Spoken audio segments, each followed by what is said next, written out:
Nas últimas semanas nós não pregamos um pouco de forma aleatória, ou seja, quem vinha pregar, pregava. E hoje é uma dessas mensagens que eu já faz um tempo que eu queria trazer para a igreja.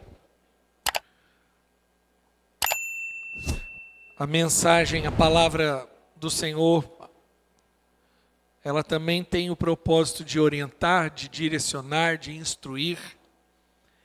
E eu quero ler esse texto com vocês, Romanos 12, abre a tua Bíblia, versículo 1 e 2 apenas. Versículo bastante conhecido, principalmente o segundo. Diz assim: Rogo-vos, pois, irmãos... Quem abriu diz amém. Ótimo. Rogo-vos, pois, irmãos, pela compaixão de Deus, que apresentei os vossos corpos como sacrifício vivo. Diga sacrifício vivo. Amém. Santo e agradável Deus, que é o vosso culto racional. Diga culto racional. Amém.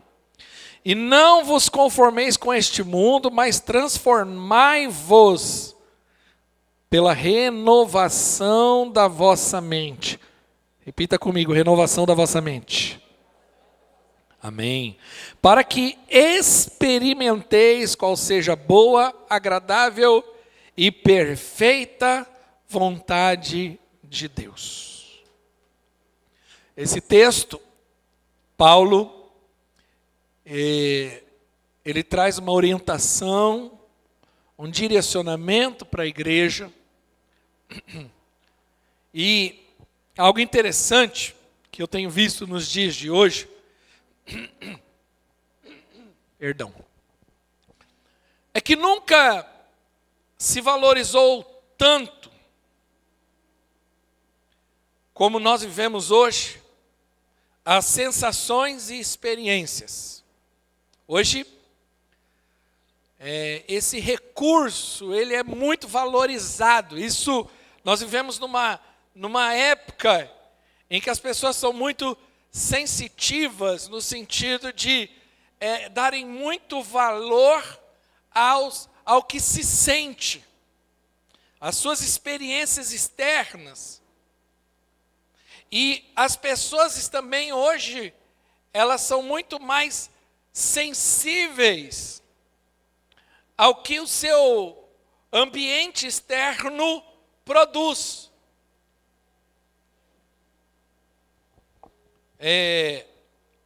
As pessoas são muito mais sensíveis às circunstâncias externas. A experiência hoje, ela é muito valorizada, ela está sendo hipervalorizada. Exemplo. O marketing já descobriu isso há muito tempo. Mas o marketing ele evoluiu e está evoluindo de uma tal forma.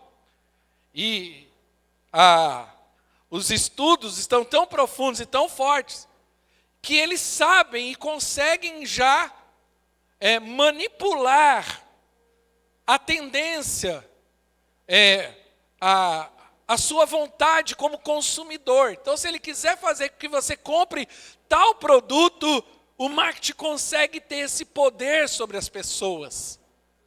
Se eles trabalharem com cor, com sons, com um ambiente correto, eles sabem que ele consegue definir comportamentos. Porque eles sabem, eles entenderam isso, é uma ciência hoje. E quem domina essa ciência hoje consegue ter controle muito grande sobre pessoas, né, tanto no individual como no coletivo. É até perigoso. Por isso, e isso é o que se explica o fenômeno do coach nos últimos anos. Porque parte desses coaches, não vou falar de todos, mas parte desses tipos palestrantes, é que eles, na verdade, estudaram muito PNL, Programação Neurolinguística, e eles conseguem manipular auditórios inteiros.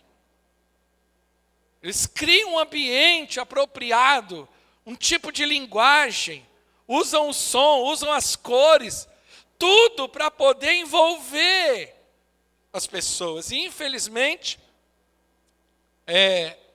isso tem entrado muito forte dentro das igrejas. A experiência ela é tão valorizada hoje que, de alguns anos para cá, antigamente você ia para o restaurante para comer. Qual que era o objetivo de sair de casa para ir para o restaurante? Eu quero comer. O que eu quero? Quero comer uma comida específica. Quero comer uma coisa, quero comer outra. De uns anos para cá mudou. Você não vai para o restaurante para comer, você vai para o restaurante para ter uma experiência. Por isso que às vezes você olha lá, a praia de restaurante é pequenininho. Restaurante que eu estou falando, restaurante mais chique, né? Não estou falando aqui o bandejão, nada disso, né? Estou falando do restaurante mais sofisticado. E eu não estou aqui desqualificando não, porque eu gosto de ir. Eu gosto, eu e minha esposa, nós gostamos disso. E é muito boa a experiência. De você ir lá, às vezes você come, né? É diferente de você vir aqui no Fazenda. No Fazenda você sai, né? Quem gosta sai, né? Soltando o cinto. Lá não. Você não vai lá para matar a fome, para sair empanturrado, como se você tivesse comido uma feijoada. Não, você vai pela experiência. Você sai de lá fascinado. Desde o primeiro momento que você pisa lá, tudo é feito para te dar essa experiência. Fui no restaurante com a minha esposa quando nós comemoramos 20 anos de casamento. Eu sempre tive vontade de ir lá. Chique.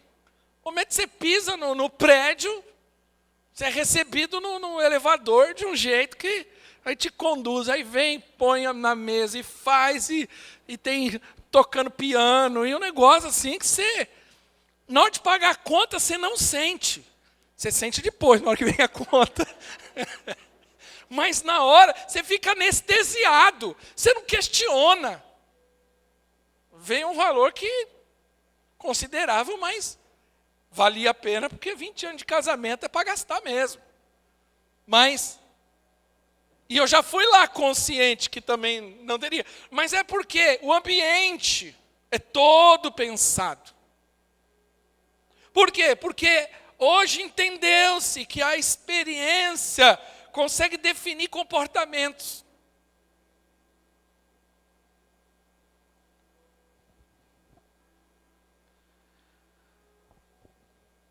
E isso está nos levando a uma nova situação, que é gente hoje viciada em dopamina.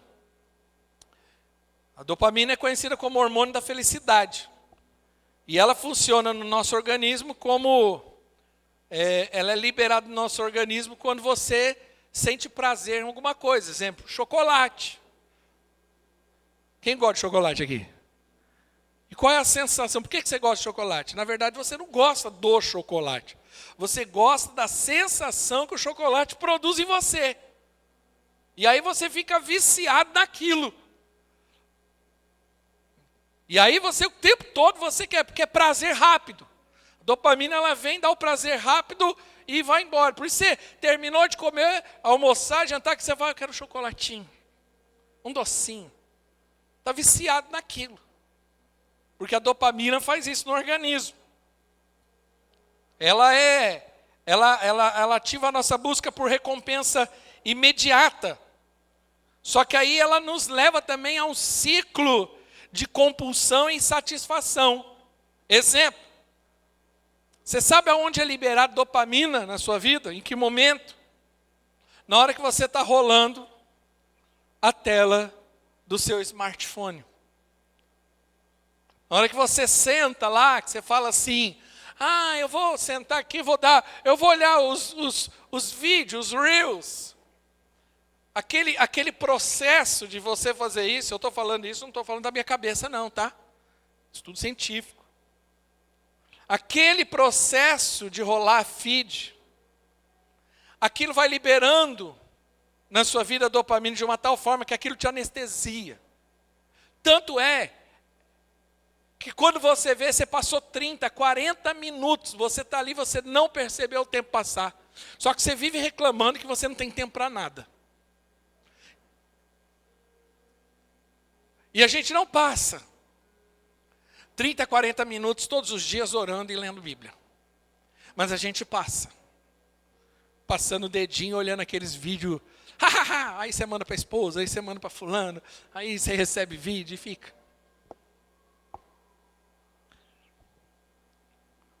O texto de Romanos, ele nos dá uma lição de como deve ser a vida cristã saudável. Por quê? Porque o que eu tenho visto hoje é uma igreja doente. Porque o povo está doente, no geral.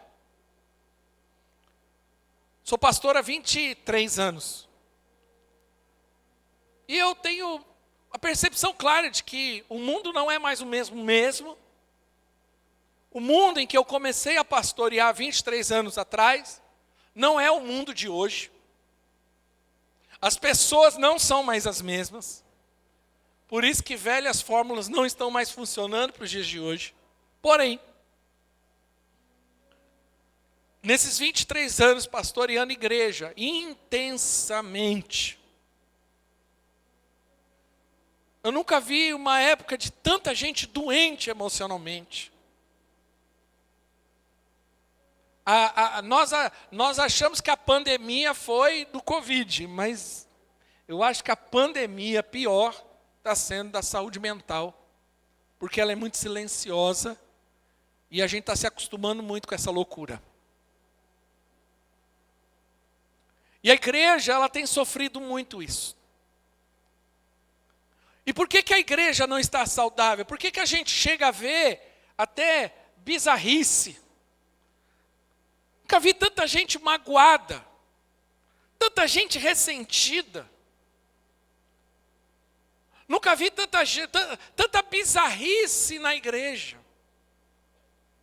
Nós estamos vendo muita bizarrice, coisa que não tem nada a ver com Bíblia, que não tem nada a ver com igreja, que em nenhum momento Deus concorda, mas você olha para aquilo e o pessoal está dizendo que aquilo é de Deus. Sabe?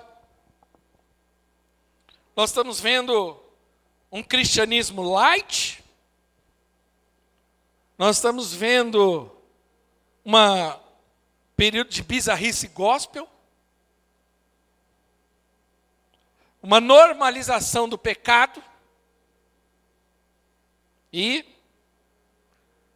a instituição igreja em descrédito. Demais. Hoje as pessoas não valorizam mais a igreja. Por isso que nós temos um trânsito muito grande de crentes de igreja. Isso não aconteceu na história da igreja. Isso não era normal na história da igreja. A pessoa, quando era da Assembleia de Deus, era da Assembleia de Deus. Quando era da Batista, era da Batista. Se ele era da Teleios, ele era da Teleios. Agora não. Só passa por 4, 5, 6, 7 igrejas na vida dela, e ela vai trocando de igreja, e ela vai mudando, e ela não tem raiz. Alguns já decidiram que nem igreja mais precisa. Por quê?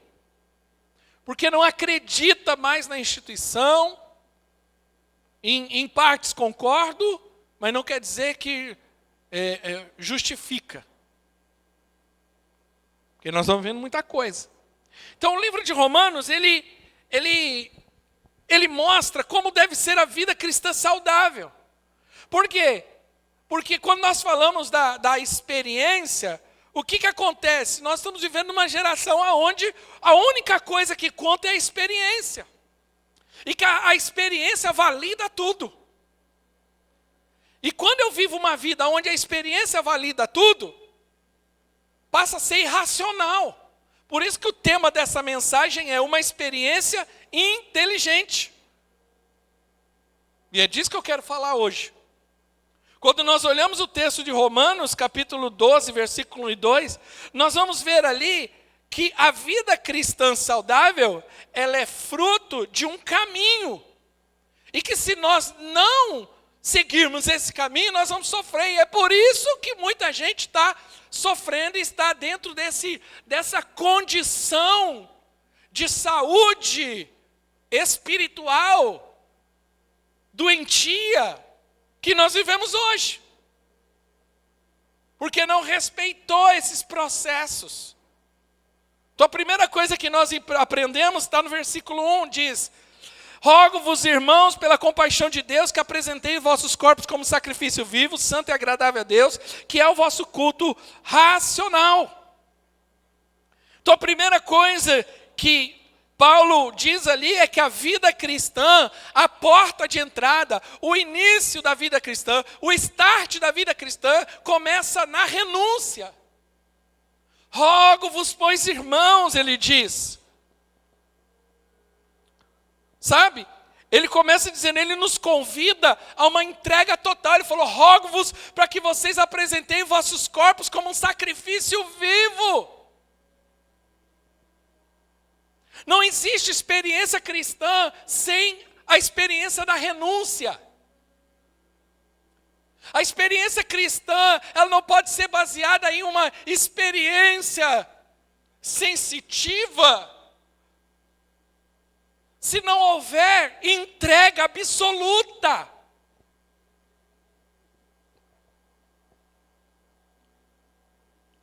Nós estamos... ele fala sobre o sacrifício vivo, porque justamente remete à prática antiga de matar animais para o sacrifício. Mas a Bíblia deixa claro que o fato de ter o sacrifício de animais não quer dizer que isso resolvia o problema, porque o sacrifício precisa ser vivo. E agora você vai entender porque Jesus ressuscitou. Porque Deus não aceita nada proveniente da morte. Deus só aceita as coisas provenientes da vida, porque Deus é o doador da vida. E por isso que Jesus ressuscita. Porque o sacrifício precisa ser vivo. Ele morreu, mas ele ressuscitou. Ele venceu a morte. E aí Deus vem e nos chama, nos convida. Paulo nos orienta que nós precisamos ser esse sacrifício. Que Deus quer a nossa vida por inteiro, como uma oferta, como o animal era sacrificado. Ele não era sacrificado um pedaço, era o animal inteiro. E o nosso sacrifício tem que ser integral. Quero fazer uma pergunta para você. Até que parte você está convertido? Até que parte? Porque tem gente que ela se converte em partes. Então ela converte numa parte, a outra parte não converte, continua vivendo. Então tem gente que converte, mas não converte a boca. Continua mentindo, continua falando palavrão, continua usando a boca para um monte de coisa, não converteu a boca. Eu não consigo conceber a ideia de que alguém que diz que é cheio do Espírito Santo, o Espírito é santo, que abre a boca para falar um monte de besteira e principalmente ficar falando palavrão o tempo todo. Ou ficar maledizendo alguém. Tem gente que converte um lado, mas não converte o bolso. Tem a dificuldade de dar dízimo. Ele diz que ele ama Jesus, mas ele não quer abençoar o reino do próprio Jesus. Ele diz que ele ama Jesus, mas na hora do dinheiro, Mamon define a vida dele. Ele tem dificuldade. No mundo ele gastava um dinheirão danado, com cachaça, com uísque, mulher, só Deus sabe aonde. Mas agora, diante do Senhor, ele tem uma dificuldade enorme. Ele é cheio de restrições. Quando ele ia para a boate, ele não tinha restrição nenhuma. Quando ele ia para os inferninhos, ele não tinha restrição nenhuma. Quando é para ir nas lojas para comprar roupa, não tinha restrição nenhuma. Mas agora no Senhor eu tenho várias restrições. É estranho. Me causa estranheza alguém que não consegue dar dízimo. Não porque não tem, mas porque não quer. Quem está entendendo, diga amém. Sabe? Entregar a nossa vida por inteiro ao Senhor significa abrir mão do egoísmo, do pecado e de tudo que nos afasta dele. Na vida cristã, a salvação é pela graça. Mas existe a nossa responsabilidade humana de continuar no processo de santificação ao Senhor. Renunciar não é perder, mas oferecer a nossa vida para que Deus nos transforme. Perceba que o processo de transformação vem depois, porque não existe transformação sem renúncia. Transforma a minha vida. transforma meu casamento, transforma minha história. Não existe processo de transformação sem renúncia. É um chamado para vivermos de uma forma santa e agradável a Ele, reconhecendo que a adoração não é apenas um ato religioso, mas é um estilo de vida. Agora, o que é esse sacrifício vivo? Que às vezes entra na fala assim, mas eu não estou entendendo. Se é sacrifício, tem que morrer. Mas a Bíblia fala que é sacrifício vivo. Sabe uma das coisas que eu mais gosto na Bíblia? É que a Bíblia explica a Bíblia. É assim que você deve estudar a Bíblia. Para tudo que você ler na Bíblia, você vai encontrar uma explicação para aquilo que você leu dentro da Bíblia. Às vezes a gente recorre a pregadores, a mestres, a comentários bíblicos, isso é importante. Mas, na verdade, o melhor comentarista da Bíblia é a própria Bíblia. Vou te provar isso. Abre em Hebreus capítulo 13.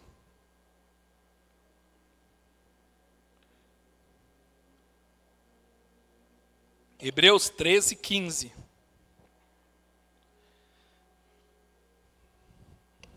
Livro de Hebreus 13, versículos 15 e 16.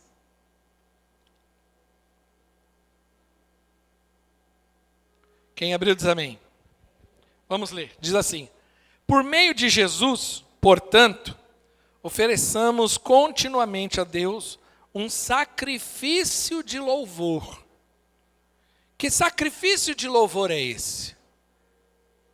Que é o fruto de lábios que confessam o seu nome. Então, que sacrifício é esse? É o fruto do lábio que confessa o seu nome. Aí no versículo 16 diz assim: não se esqueçam de fazer o quê? Não esqueça de fazer o quê, igreja? Qual que é a ordem de Deus para que a gente possa fazer o bem? Ótimo. E de compartilhar com os outros o que vocês têm, pois Deus se agrada de tais sacrifícios. O sacrifício, ele aponta para a renúncia. Mas o sacrifício aqui no livro de Hebreus, ele aponta para uma atitude que nós devemos ter todos os dias. Qual que é o sacrifício de louvor? Presta atenção aqui em mim.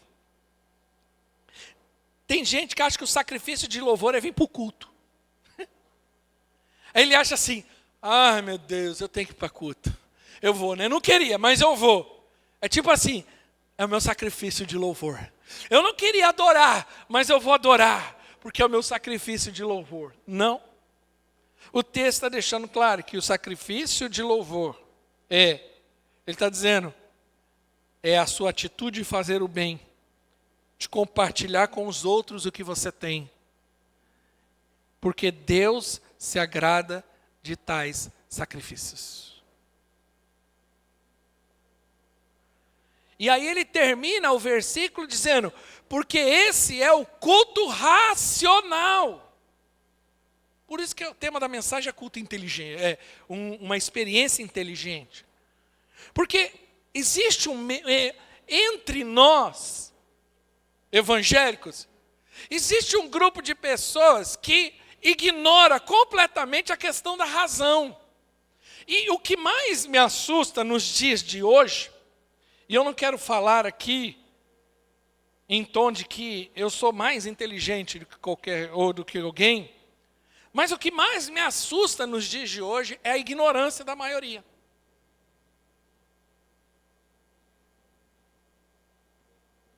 Eu gosto muito de estudar, eu gosto muito de ler, eu gosto muito de aprender.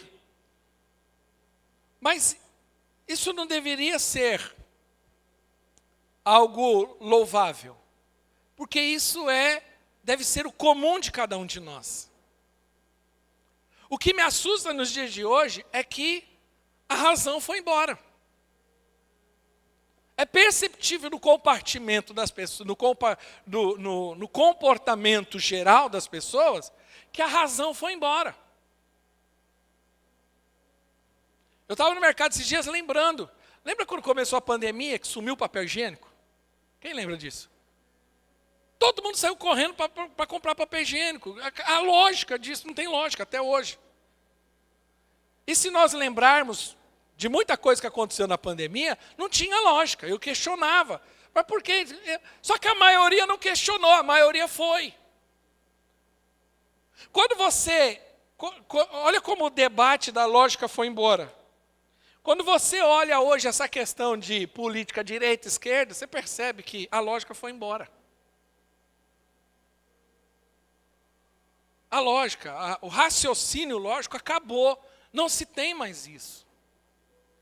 E nós temos uma ideia, às vezes, e isso aqui serve para nós, aqui como igreja, de que tem pessoas que falam assim, não, o culto racional, ele é frio, porque se entrar razão, a espiritualidade vai embora. Ou, se estudar demais, a espiritualidade vai embora, porque a letra mata. Quando a Bíblia fala letra mata, ela não está falando que o conhecimento mata, está falando a letra da lei. E não a letra do conhecimento. Não, se estudar demais, você esfria. Então você não tem que estudar. Comigo é só Espírito Santo, ser cheio de Deus, e glória a Deus, e orar no monte e ver graveto pegar fogo. Sim, isso é importante. Só que a falta de estrutura, de conhecimento bíblico e teológico, é o que gera a bizarrice por aí que a gente está vendo. Que é gente tocando batuque dentro da igreja. Que é gente rodopiando de uma forma que você fala assim. E sabe o que é pior? Quando a gente olha aí, sabe o que muita gente faz? Achando que é espiritual. Eu não questiono as coisas de Deus. Como que não? Nós devemos questionar tudo. Eu devo questionar, a razão está aqui dentro de mim. Eu não posso aceitar tudo como se fosse lindo, maravilhoso. Não, o cara... Por que está acontecendo? Por que a gente vê tanto pastor hoje aprontando? Tanto pastor fazendo besteira por aí? Porque o povo não questiona mais. Peraí, o camarada fez, aconteceu, separou, voltou, casou, está no terceiro, quarto casamento. Ah, não, mas ele é profeta, ele é usado. Alguma coisa está de errado. Não bate com as escrituras o negócio. Não está em concordância. Mas sabe o que a gente usa? Não vou questionar, porque eu vou questionar o Espírito Santo. Porque o Espírito Santo faz o que quer, do jeito que quer, como se ele fosse completamente a par das Escrituras. Nós temos que tomar cuidado nos dias de hoje. O culto racional, ele não está falando de algo com razão, mas ele está falando de um culto consciente do que eu estou fazendo. Consciente. Ou seja, a adoração não é um conjunto de normas e regras. E aí que entra agora o problema do viciado em dopamina. Porque o viciado em dopamina, ele dá valor extremo somente à experiência. Então é o seguinte, se eu sentir, é de Deus. E se eu não sentir, não é de Deus. Olha o perigo. Existe uma arapuca aí que está levando um monte de gente.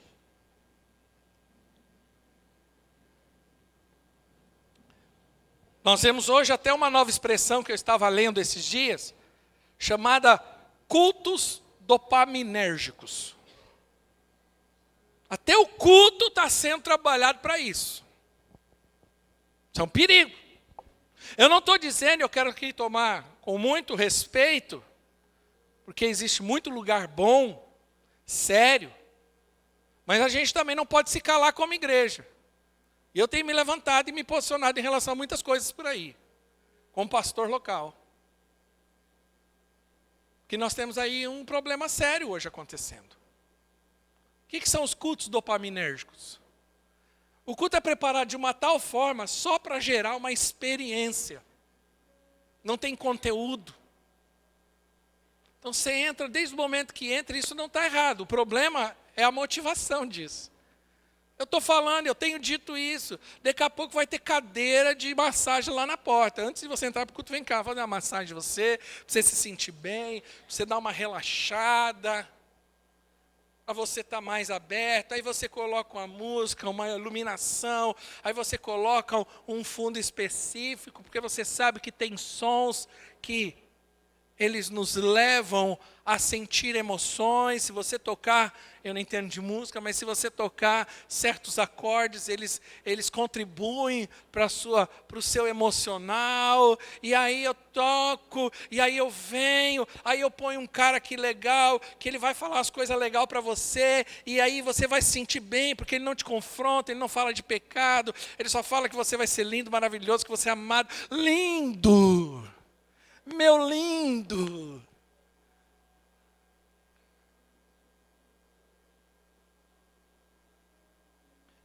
Luiz Saião, que é um teólogo e pastor que eu respeito demais, eu acho que você deveria ouvir, isso aqui é uma dica de ouvir coisa boa. Ele fala um negócio interessante.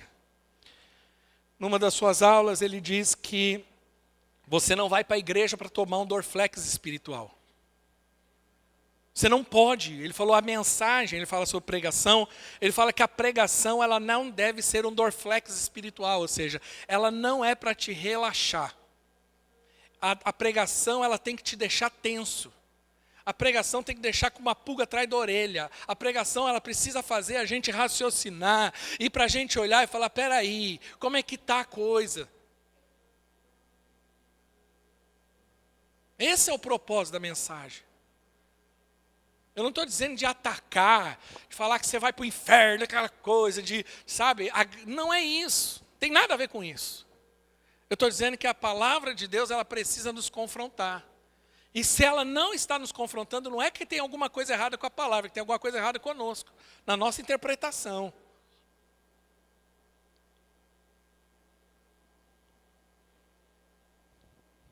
Por quê? Porque as pessoas elas só querem uma experiência para validar a fé dela. Então o que ela quer? É o seguinte, se eu sentir, é de Deus. E aí o que acontece, irmãos? Como essa questão é muito séria. Dois problemas sérios que acontecem aí. Primeiro, você se torna uma presa fácil. Porque aí eu subo aqui, se eu for mal intencionado, se eu não for um pastor de verdade, porque pastor de verdade não faz isso, pode ter nome de pastor, apóstolo, semideus, seja o que for. Arcanjo. Mas eu venho aqui, eu faço toda uma encenação. E falo para você, começo a profetizar em você. E ainda falo que para dar a segunda parte da profecia você tem que fazer um pix, que é um sacrifício. Aí a pessoa cai. Minha cunhada conversando comigo esses dias, ela não é crente. Ela falou que ela estava fazendo a unha.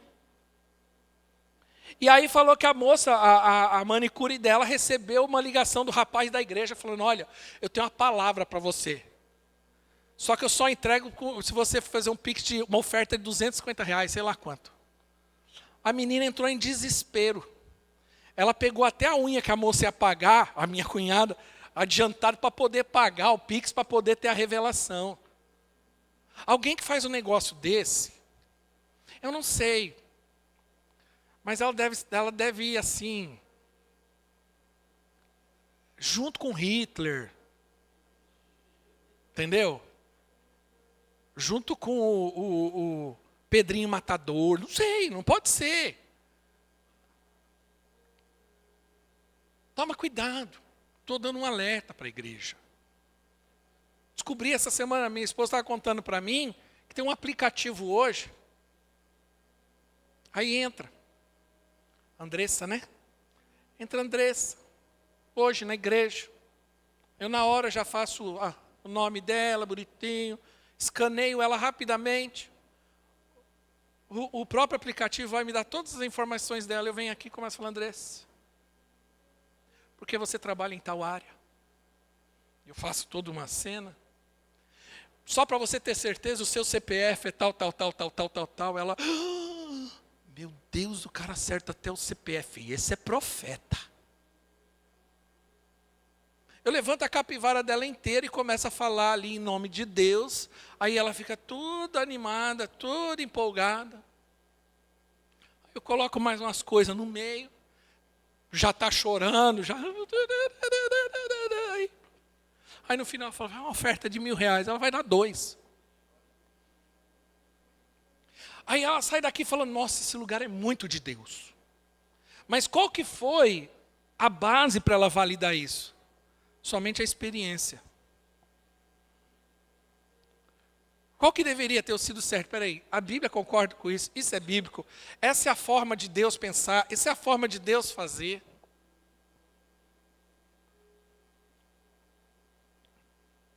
Outro problema que gera é que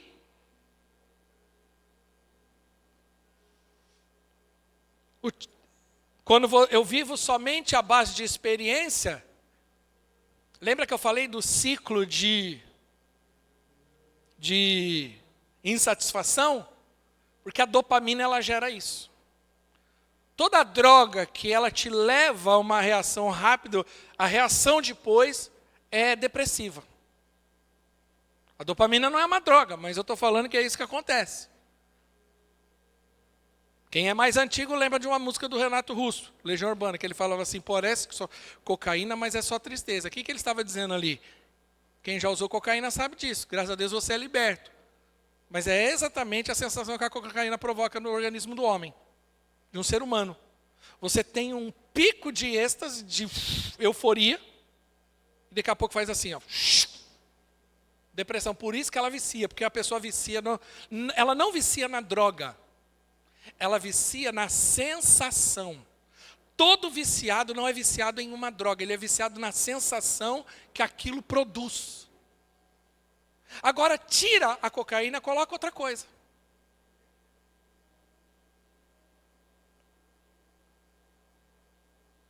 E é isso que vai acontecer.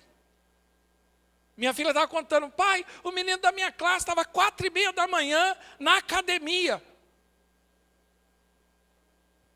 Eu fui no médico uns anos atrás com a minha esposa, e o neurologista ele falou que uma pessoa que corre 42 quilômetros, já viu corredor? Corredor que corre mesmo, gente que corre, faça chuva, faça sol, ele está lá correndo. Você conhece gente assim? Ele falou que ele não faz aquilo porque ele quer, ele é viciado. Ele não aguenta. Ele viciou, bom, é um bom vício. Não estou dizendo que é ruim. Melhor ser viciado em corrida que outra coisa. Mas ele é um viciado. Eu tenho um conhecido que é uma pessoa que eu conheço que corre, que ela fala que se ela andar na rua e ver alguém correndo, ela tem vontade de correr. Eu conheci uma pessoa que ela saía à noite, ela voltava, o pessoal falava, pessoal, volta de carro para casa que eu vou voltar correndo. Conheci. O que eu estou dizendo é o seguinte, o problema é justamente isso. Só que aí a gente começa, não estou falando de corrida, eu estou falando da insatisfação. Você é como um chocolate, você come chocolate Nestlé. Chega uma hora que o chocolate Nestlé já não tem mais o mesmo sabor. Aí você vai para o Copenhague, que é mais caro e, claro, mais gostoso. Só que aí agora o Copenhague não faz mais. Aí você começa a procurar, e é isso que produz insatisfação constante na vida de muita gente. Por quê? Porque a vida dela é somente baseada em sensações. E aí que é onde vai chegar no outro problema que eu quero chegar. Se ela está baseada só em sensações, é o seguinte, se eu sinto é de Deus, se eu sinto é bom, e se eu não sinto não é de Deus, não é bom, ela não tem raiz em nada. Porque ela fala assim, eu não estou mais sentindo que aqui é o meu lugar. Isso é uma coisa que me deixa nervoso. É alguém falar assim, pastor, eu não estou mais sentindo, meu ciclo acabou.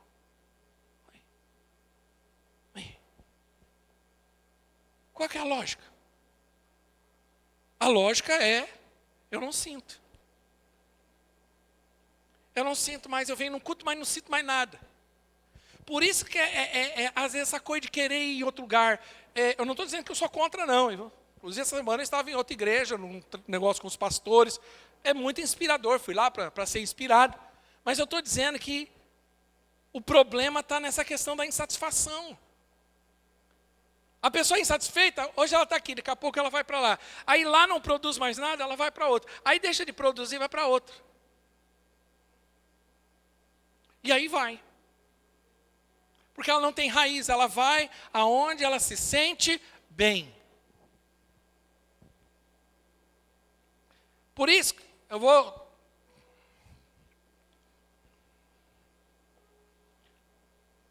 falar com muita sabedoria aqui para não estragar.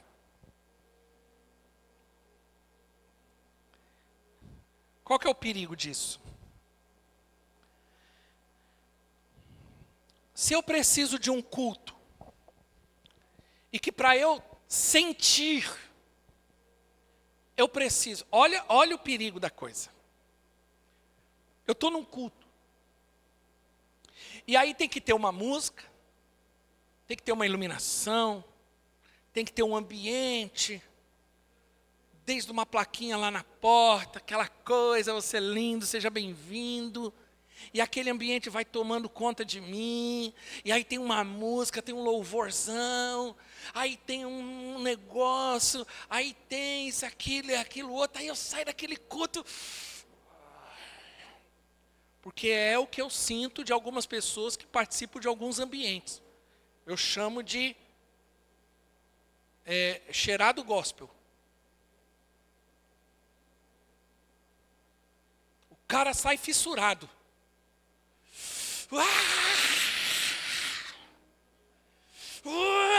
E o cara sai dos cultos, das conferências, parece que ele está cheirado. Eu vou ganhar o mundo, eu vou fazer, eu vou para o mundo todo, eu vou pregar. Ele sai loucão. Agora, onde está a pegadinha diabólica dessa história?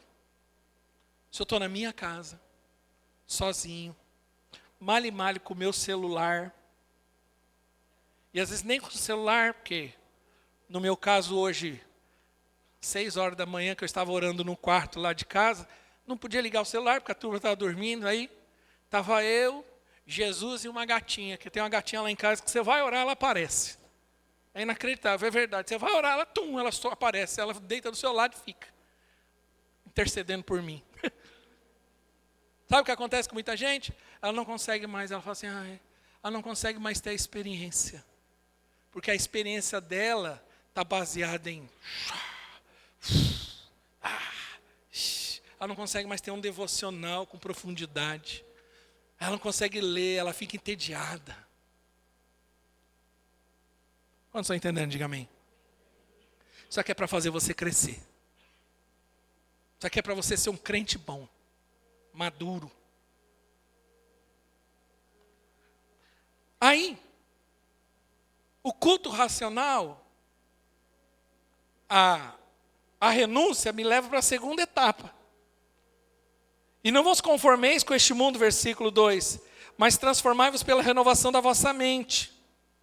Aí você tem uma experiência de você se entregar, renunciar e ter um culto racional, seja intencional, consciente do que eu estou fazendo, consciente. Tem dia que eu vou sentir? Tem, mas tem dia que eu não vou sentir nada, mas eu continuo adorando. Tem dia que eu vou vir aqui, e eu vou sentar, e eu vou ouvir uma palavra, e essa palavra vai vir dentro de mim. Mas tem dia que aquela palavra não vai fazer o efeito, mas ela está me alimentando. Não é assim? Não falei do restaurante? Eu fui no restaurante em dezembro com a minha esposa, porque todo aniversário de casamento nós saímos, para ir num restaurante legal. E eu procuro sempre... Aí eu fui no restaurante, mas assim, meu Deus do céu. Me lembro até hoje da comida e quero voltar lá.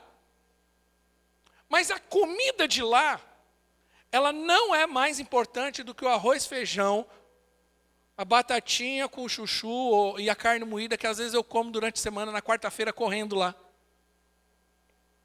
Que às vezes você senta, come e nem percebe, e vai embora.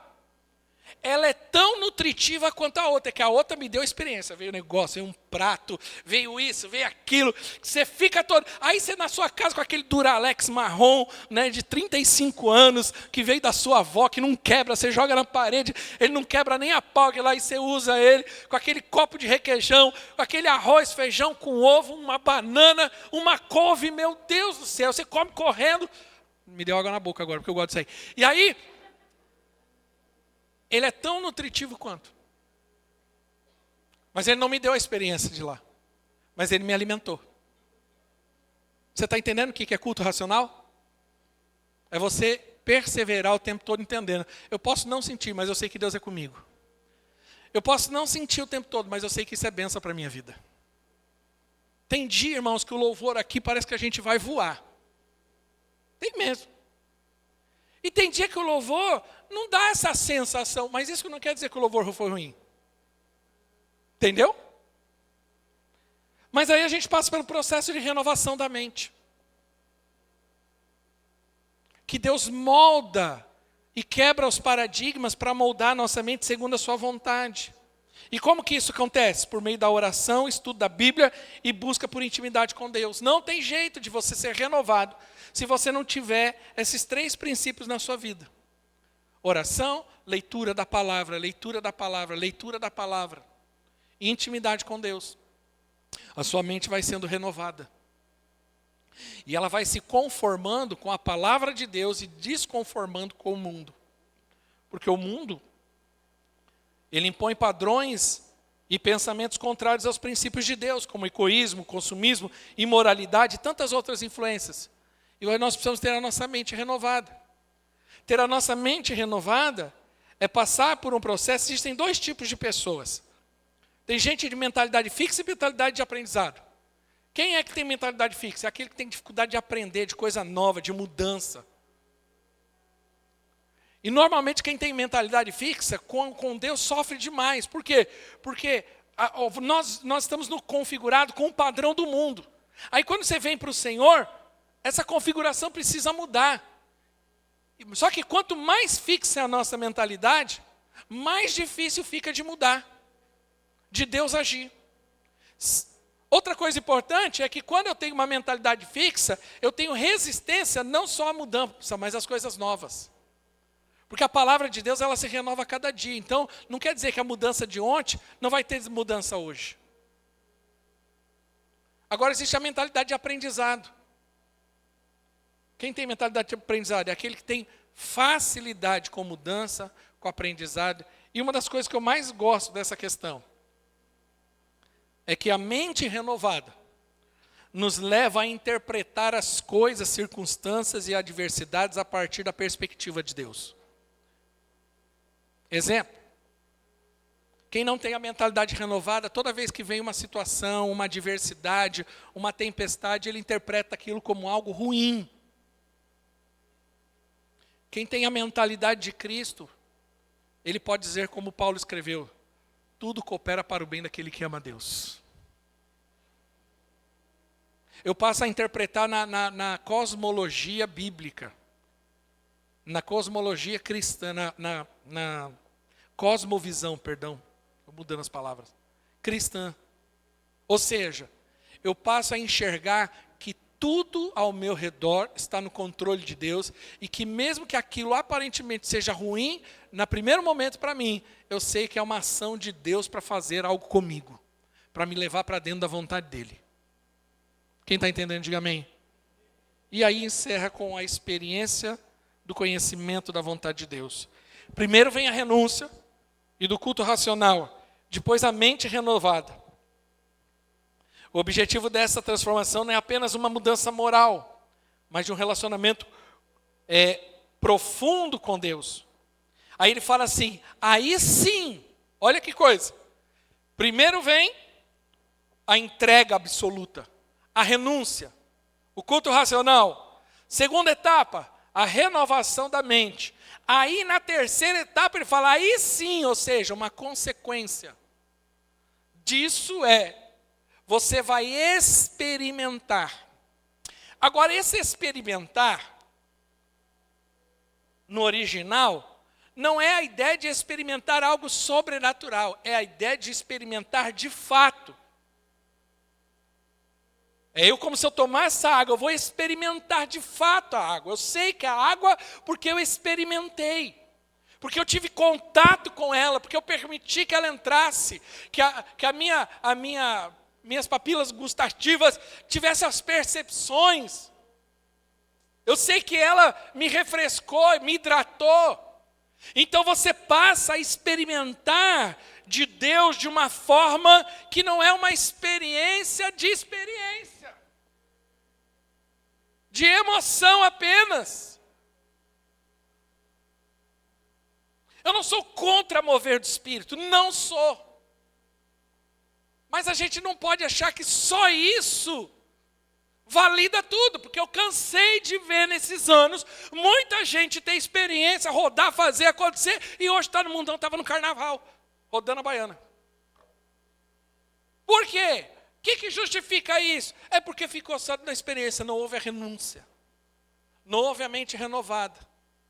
A experiência que nós falamos aqui, ela tem prazo de validade, mais ou menos a data de um iogurte, vale alguns dias.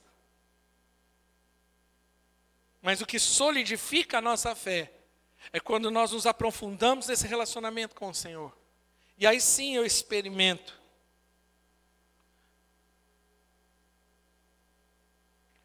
Eu conheço a vontade de Deus quando eu tenho a experiência da entrega absoluta e da mente renovada. E aí sim, louvor pode subir. À medida em que renunciamos ao mundo e nos deixamos ser renovados, nós passamos a viver o plano de Deus, que são sempre bons, perfeitos e agradáveis. O texto termina dizendo que a vontade de Deus, que o desejo de Deus para a nossa vida é bom, perfeito e agradável. Essa é a régua.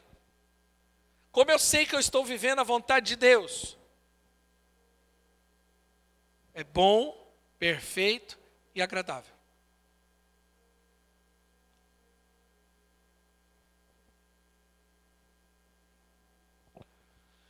Romanos 12, 1 e 2, ele nos chama a uma renúncia radical. Que nós devemos nos afastar do mundo para nos achegarmos a Deus. O verdadeiro culto racional é uma vida de entrega e dirigida pelo próprio Senhor. Quero convidar você a viver uma vida cristã sadia. Não é na lógica, no sentido de que alguns até interpretam, mas que nós possamos entender que a vida cristã é uma caminhada. A caminhada da renúncia, a caminhada da mente renovada. E aí sim, eu começo a experimentar de fato a boa, perfeita e agradável vontade de Deus. Vamos ficar de pé em nome de Jesus.